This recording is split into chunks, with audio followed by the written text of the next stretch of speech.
भएको छौँ। त्यसैले म यो नालायक सरकारलाई भन्न चाहन्छु, खबरदार तिमी सरकार भ्रष्टहरूको पक्षमा तिमी काम नगर, दलालहरूको पक्षमा काम नगर, चुनाव विरोधी काम नगर। हामी सचेत गराउन चाहन्छौँ। नेपाली जनता सडकको उत्रेदेखि तिम्रो कुनै पनि कुरोले भेट्न सक्दैन। त्यसैले नेपालका कुलमान किसिमलाई तुरन्त बहाली गर भन्ने अनुरोध गर्न चाहन्छु। हामीलाई त भर्खर सुरु गर्दैछौँ। यो सरकारको विरुद्धमा, यो नालायक जनविरोधी सरकारको विरुद्धमा आज हामी जनसभामा उत्रेछौँ। यदि हाम्रो आवाजहरूलाई सुनिँदैन भने त्यस्ता जनसभाहरूलाई हामी लाखौँ लाख नेपाली जनतालाई दिएर सडकमा तयार छौँ। त्यसैले म भन्न चाहन्छु, सरकारलाई अनुरोध गर्न चाहन्छु, खबरदार कुलमान जस्तो मान्छेहरूलाई हटाएर तिम्रो घाटा गोटाका मान्छेहरू भ्रष्टलाई जुन नियुक्ति गर्ने काम गरेको छ त्यो नेपाली जनतालाई मान्ने हुनेवाला छैन। हामी कसैले म केही दृष्टान्तहरू आएर प्रस्तुत गर्न चाहन्छु। कुलमान घिसिङ 2073 साल माघ 29 गते नियुक्ति हुँदाखेरि तपाईँहरूलाई थाहा छ, त्योभन्दा अगाडि 4 लाखको खजाना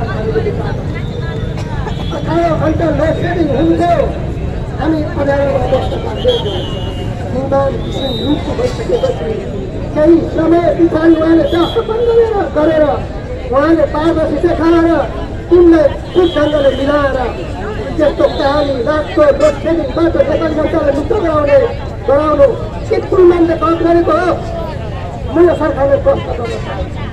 त्यति मात्रै होइन, 72-73 कुलमान घिसिङ नियुक्ति हुँदाखेरि विद्युत प्रणाली ट्रान्सको घाटा 34 अर्ब 61 करोड थियो। अहिले 8 वर्षको दरमियानमा यो घटा आवामा हेर्दाखेरि शान्ति नाफा विद्युत प्राधिकरणले 47 अर्ब 61 करोड कमाएको छ। के यो कुलमान घिसिङले काम गरेको हो? कुलमान घिसिङले यसो गर्नु नराम्रो हो? मुलुकको निम्ति खराब हो? खबरदार सरकार, त्यसरी हामीले गरेको यति मात्रै म भन्न चाहन्छु। कुलमान 72-73 नेपाली जनताले विद्युतीकरण 58% थियो र नेपाली जनताको 58% घरमा मात्रै बत्ती बलेको थियो। अहिले कुलमान घिसिङ आइसकेको 8 वर्षको दरमियानमा 99% नेपाली जनताले बत्ती गर्न पाएको छ। के गल्ती गरेको कुलमान घिसिङले? नराम्रो काम गरेको हो? मुलुकको हितको काम गरेको हो? त्यसैले म भन्न चाहन्छु, सरकार तिमी यस्ता गलत कामहरू नगर। त्यति मात्रै होइन, कुलमान घिसिङ नियुक्ति हुनुभन्दा अगाडि चोरी, बिजुली चोरी 58% थियो।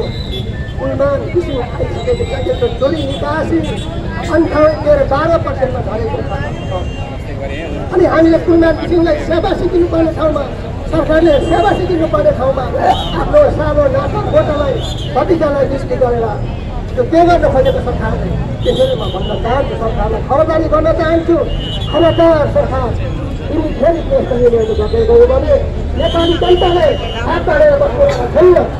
यो हिसाबले म भन्न चाहन्छु। त्यति मात्रै होइन, कुलमान घिसिङ आइसकेपछि हामीलाई थाहा छ विद्युत पानी मान्ने खराब कुदाएर ठुल्ठुला विद्युत प्रोजेक्ट सञ्चालन गरेको छ।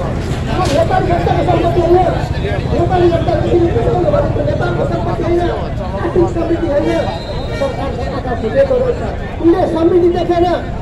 त्यसैले म आदरणीय जनसमाजले भन्न चाहन्छु, हामी अब हात तासेर बस्ने होइन, चुप्ता बस्ने होइन। हामीले आवाज दिने बेला आएको छ, हामी सडकमा आउने बेला आएको छ। 21औं शताब्दीको युग हो। यति मात्रै म भन्न चाहन्छु।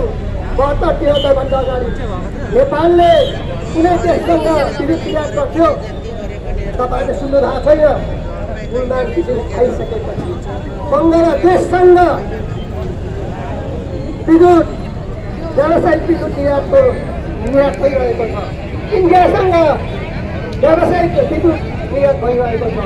10 अरब पैसा महिनामा कमाइरहेको छ। यो कुलमानले नराम्रो काम गरेको हो? आज कुलमानले यो काम गरेको अब तिमीले चाहिँ गैर अवैधानिक ढङ्गले पाउने उहाँले यही उहाँलाई सम्मान, यही उहाँको उपहार।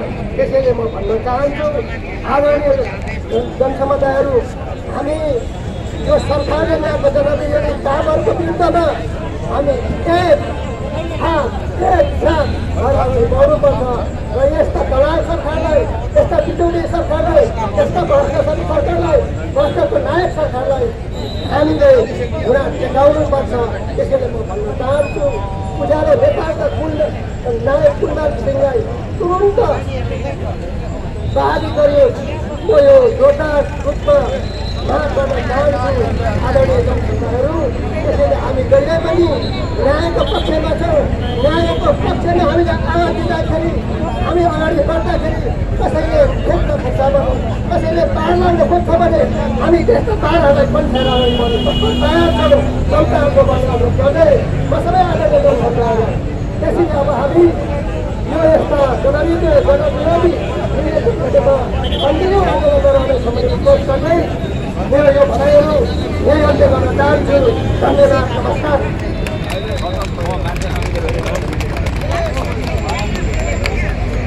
धन्यवाद। एकीकृत समाजवादी पार्टीका नगराध्यक्षज्यूलाई